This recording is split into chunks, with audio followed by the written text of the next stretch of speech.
sorry, I have to get something out. Okay. Thank you.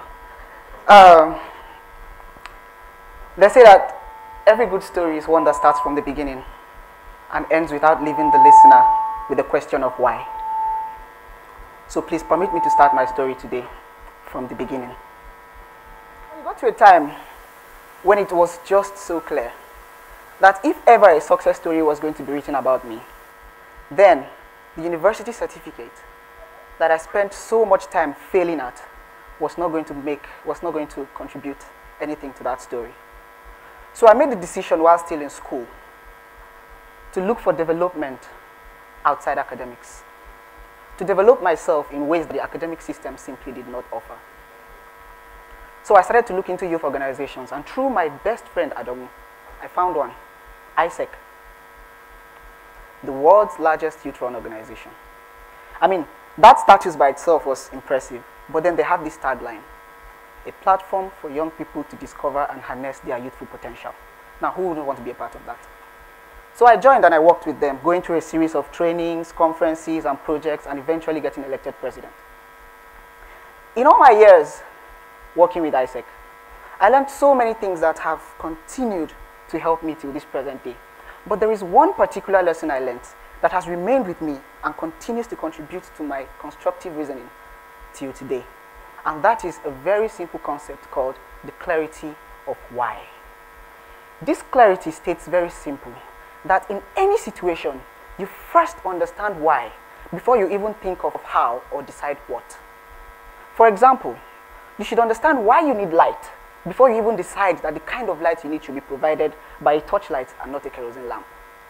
Or that you decide why you need a companion before you even decide, or before you make the decision as to, you understand why you need a companion before you decide that that companion should come in the form of a newborn baby and not a pet dog.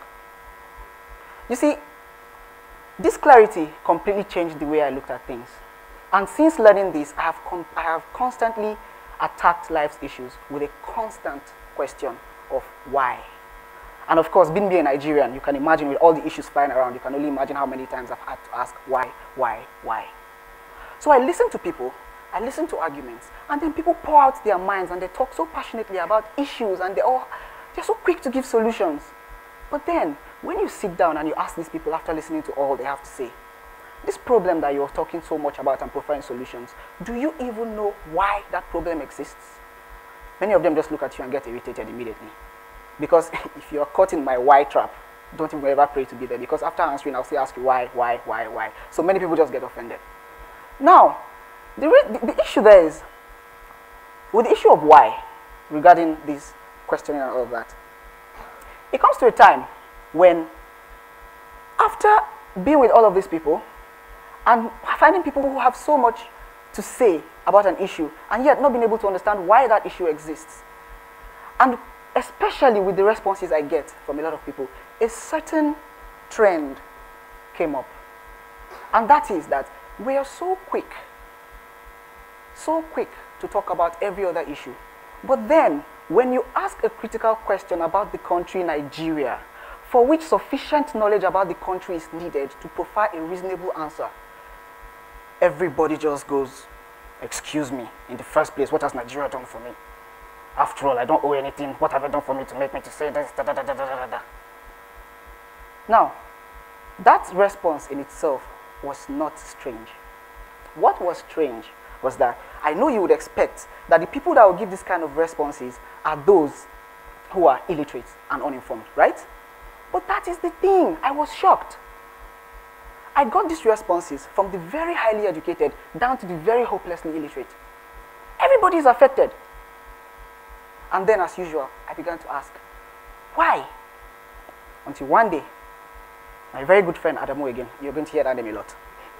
My very good friend Adamu again comes in and says, Olobo, have you heard of TED Talks? And I said, no. And then he says, okay, there's something I want you to listen to. And thank God, that was the first video we were watching. It happened to be the one of Chimamanda Ngozi Adichie, as she talked about the danger of a single story. Finally, or do I say that speech rocked my world. And finally, my long-standing question of why was answered. And a very big piece fell into place in my puzzle of understanding. Simply put,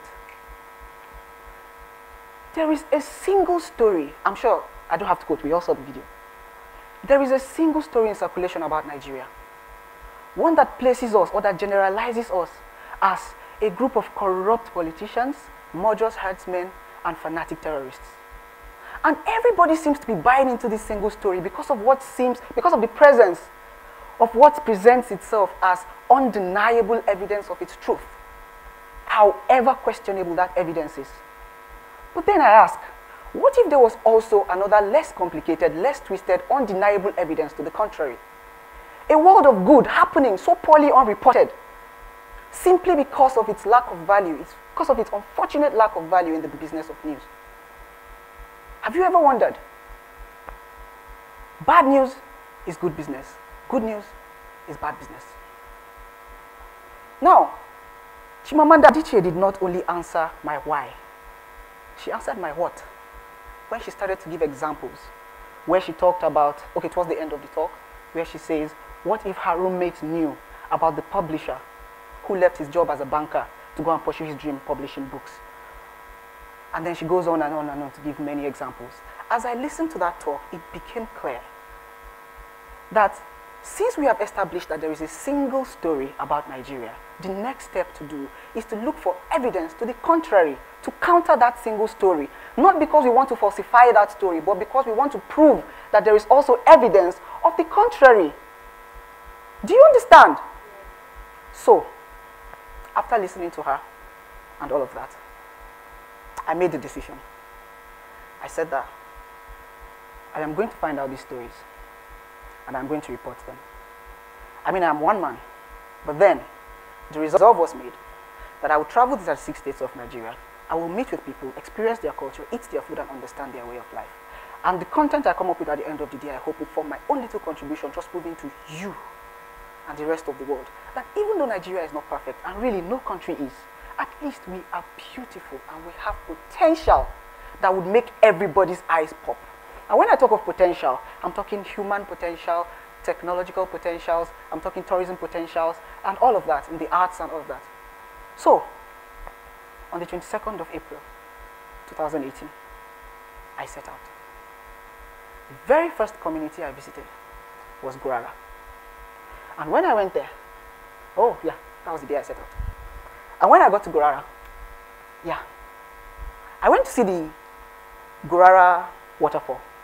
And at the entrance was this man. I'm sure anybody that has gone there will probably know this man. He's the revenue collector at the gate. And when he met me, he said, excuse me, where are you going to with all these bags? Because I had my bag and I had my tripod. I was still learning the art of traveling, so I had a lot on me. So that was the first time I was explaining my purpose to anybody. And I explained, I said, this is what I'm doing, this is what I'm doing. And I said, fine. He paid the Okada man I brought. I said, go. Then he took me on his own bike. And then I went to see the district head of Gurara, after which I saw their Hakim. And after everything, seeing them and they welcomed me and all of that, I now asked him, he asked me and said, what do you want to do now? Do you want to go and see the waterfall? I said, I know the waterfall exists, but that's not what I came to see. Like I said, meet with people, experience their culture, eat their food, and understand their way of life. So I said, I'd like to rest for a bit. I didn't know how to tell him that I don't have here to stay. So I said, I'd like to rest for a bit so that, later I can go and sit. And then Mr. Abdullahi took me to his house, cleared the room where he sleeps with his wife, and told me that that was going to be my room for the next 2 nights that I was going to be there. I stayed in that room, and I was given banwake for lunch. I had pounded yam with Nino soup for the first time in my life for dinner. And the next morning, I ate masa. Oh my God, it was nice. No, I'm serious. Mr. Abdullahi fleeted the room for me, took me to the waterfall, showed me around, got somebody to take me into the water, and my experience was complete. I left there and I went to Shiroro, where I met the Emir of Zomba. The very same thing happened. I stayed with his son, Aminu. And then these people were so nice. In fact, the moment they hear that this guy is doing this and doing that, they are so excited. And then I see places, I see people, I meet them, people I would never have known sitting down in my room. Moving forward, I went to Kebbi State, and something very amazing happened. I went to the palace of the Emir of Argungu. And at the gate, I was turned back. It's a story I don't like to elaborate because, hello, good sides. So, I was turned back. I was not allowed to see the Emir by the people at the gate. And then it was getting late. Part of the catch for my project is that for my experience to be complete, I will not stay in a hotel.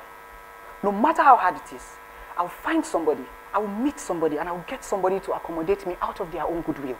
And I can tell you that now I'm done with the Southwest, Southeast. I have never spent a night in a hotel. And I have gone to states where I don't know anybody. Talk about evidence to the contrary. So after leaving the palace, I was dejected because it was getting late. I got to Argungu very late. So finally I was like, okay, I'm going to have to go to the hotel. Then I stood and these bikes were passing. And I said, okay. I stopped. And that person happened to be the person whose picture is here today. His name is Musa, an Okada rider. As we were going, I told him, just take me to a place where I can sleep. And then he started talking, oh, you're a visitor, I can see, blah, blah, blah. And then I said, okay. I started to explain to him. I noticed that as we talked, he made a U-turn. And then we got to a place and I asked, Mala Musa, where is this? He said, it's my house. I said, oh. And that was how I went to Mala Musa's house. After seeing the contents of my bag, Mala Musa was afraid for me because his area, you know, and I had all these in my bag. So he said, fine, you won't stay here, but I'll get you a place to stay. And then he took me to the Argungu fishing village where I stayed for the next 3 nights. Every evening, Mala Musa will bring me suya. I don't know why it had to be suya, but he brought me suya every evening with bread. And then he would buy me food. An Okada rider, we spent the time together from morning till evening. And then I asked him on my 3rd day, I said, are you not a businessman? Shouldn't you be going for business? And do you know what this guy said? He said, I am afraid that after what happened to you at the palace, you would leave and tell people that the people of Argungu are not good.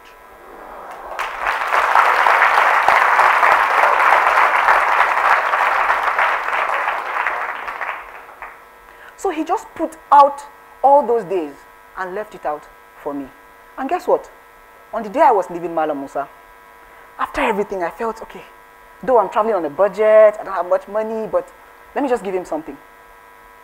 I brought out something and I gave it to him. And he just did this to me. That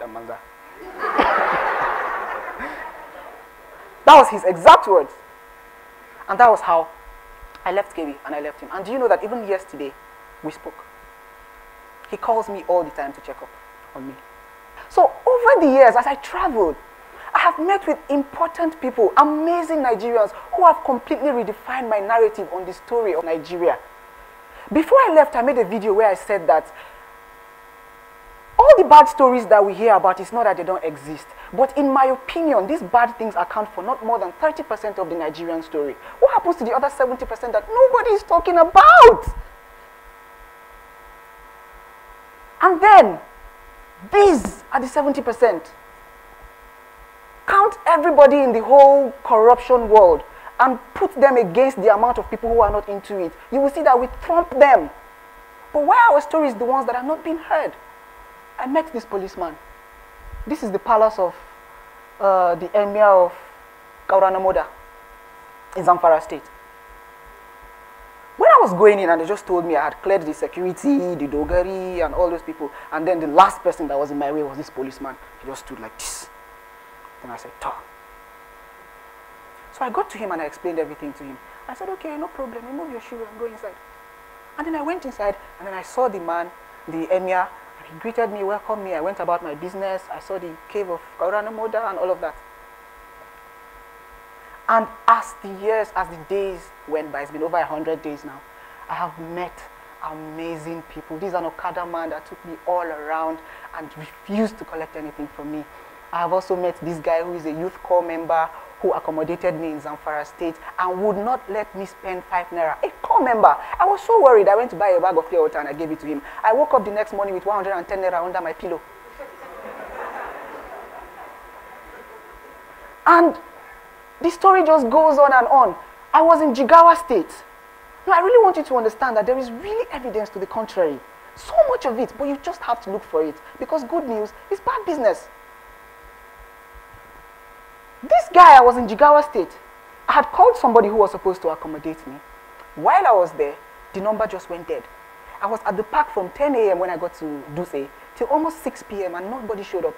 And then this group of students just came there and they were arguing about how their lecturer gave them an assignment that he knew they would not pass and all of that. I was a student, so I just joined. I know their type. And then we started talking and talking and he entered football. I know so much about Chelsea. I gave my opinions. By the time we were done, they were leaving. And then I said, oh, you guys are going. I said yes. I asked them, you guys are going? They said yes. I said, okay. I've been calling somebody since morning. They have not picked. I don't even know what to do. The guy said, okay, you don't mind staying in the hostel? I said, no, let's go. And that was how I ended up in their student hostel. And I stayed there 2 nights. I could go on and on and on about the people that I have met. Okada riders, petty traders, and all sorts of... Yes. That goat, yeah, the goat is... The goat. I made a video about this, talking about the goat actually. Just didn't mind us. And so this is Aminu, by the way. His family and another family had not seen eye to eye for several years before they were even born. And then he was my guide to the springs of Kotorkwashi in Zamfara State. And when we got there, he didn't know the road to the place. And the person who knew the road was from the other family. And then they met. That guy was hostile. He was like, I know you, blah, blah, blah, started talking in Hausa. And then Aminu said, wait, we have a stranger here who is going to visit all the states of Nigeria. Please, for this moment, just show us to the place so that at least he will not go there and say something bad about us. I couldn't believe that we had people that would say these things. And that was how we ended up going up to the springs. We came down, and both of the members of those families ended up shaking hands for the first time in over a century. And I am not even joking. So, yeah. On and on and on. Yeah, okay, that's the hostel where I stayed, by the way. Yeah, it wasn't much, but trust me, it was good. You understand? So, as I traveled across Nigeria, need I say that when I started, all I knew was that I wanted to visit these places and I wanted to get stories of people. I knew what I wanted, but I had no idea what to expect. Now, almost 12 states in now. I came here from Adamawa, I'll be going back. I have seen places, I have seen people that I never thought could even exist, and I have heard things that I never thought could be spoken. Most of them good. What does this say about the whole experience? It is simple. From all the people I've met, I have understood that a country is not just the geographical location. It is not just the sights that we see. It is the people. And once the people begin to lose hope in that country, then the death of her is inevitable, slow and painful.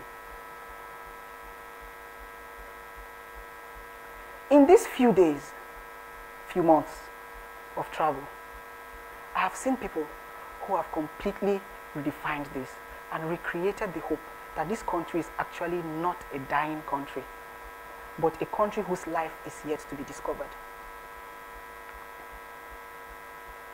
One of the biggest lessons I have learned traveling this country is that there is a disconnect between us and our past, our history.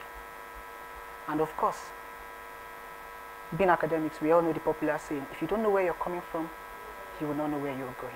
Now let me ask a question. How many of us here want to help Nigeria? Just indicate with a raise of hand. How many of us want to help? Interesting. How many of us love Nigeria? Everybody, of course. Now, please, I want you to answer this next question with true honesty. What do you know about Nigeria? Do you know enough about Nigeria? That is the biggest lesson that I have learned. You see, in the equation of help, there is a formula. The equation of help is not complete without a statement of love. And that love is not complete without knowledge of that which is being loved. sufficient enough to qualify that love as a product of reason, not as a decision taken on a whim. To put it simply, you cannot help what you do not love, and you cannot love what you do not know. So a carpenter, and I'm speaking this because I want to really address the issue of our seeming lack of hope in the collective good of this country that is making all of us to feel like our contribution does not count. You cannot help what you do not love, and you cannot love what you do not know. A very, very famous line in our national anthem: the labor of our heroes past shall never be in vain. But how will they not be in vain when you don't even know the labor of our heroes past? I was in a place, Alwasa. I stood there and I was lectured on how that was a battlefield between the Hausa people and the Gobrawa. That battle defined or decided who claimed the land. So if Hausas had lost, where are the Gobrawa today? That's where the Hausas would have been. Now, just by knowing this fact, do you appreciate Alwasa more or less?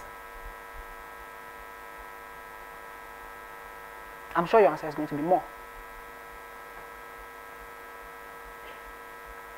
So, to wrap up, my simple issue is this: that if we do not make a commitment to know this entity,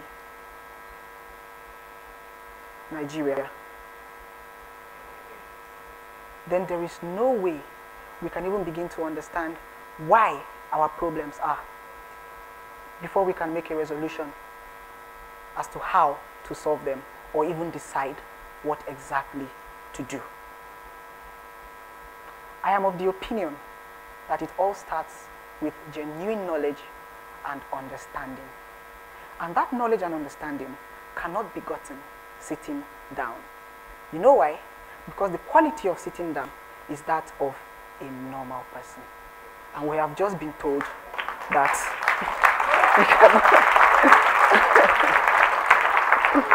and we have just been told that being a normal person, I could say now that being a normal person is wrong. We should all be so abnormal now that abnormality becomes the new norm. Yeah. So, these are just a few of the experiences that this proud Nigerian can boast of.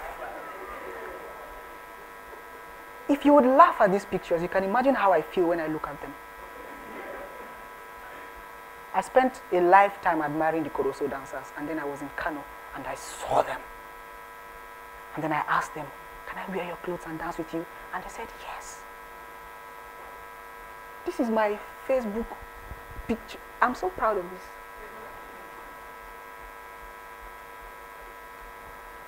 Oh, no, come on. They say that life is an experience. And life is supposed to be an adventure. I am a traveler. I have loved to travel from the day that I was born. And I have enjoyed it from when I was still a little boy. And it is only normal that travel is the route I take towards correcting the issues that I see wrong. Some people get swelly feet when they travel. Travel is not for everybody. You can imagine the things I've had to do. I've traveled with cows. I have, you don't want to know. But then, you have to find a connect between that thing you call passion and that help that you say you want to do for the country or for whatever entity you hold there. So this is a call to all of you who call yourselves young Nigerians, that it is not enough that you listen to Chimamanda Adichie talk to you about the dangers of a single story, and then you clap and you say it was a good speech. And then you share it on social media, and then people listen to it and they say, "Ah, she's a good speaker." I like to say that I am an embodiment of her speech. Finally, to wrap up now, You don't want to know, trust me. I was going to go through all of them, but yeah, Nigeria. So, this is what I wanted to talk about towards the end. Yeah.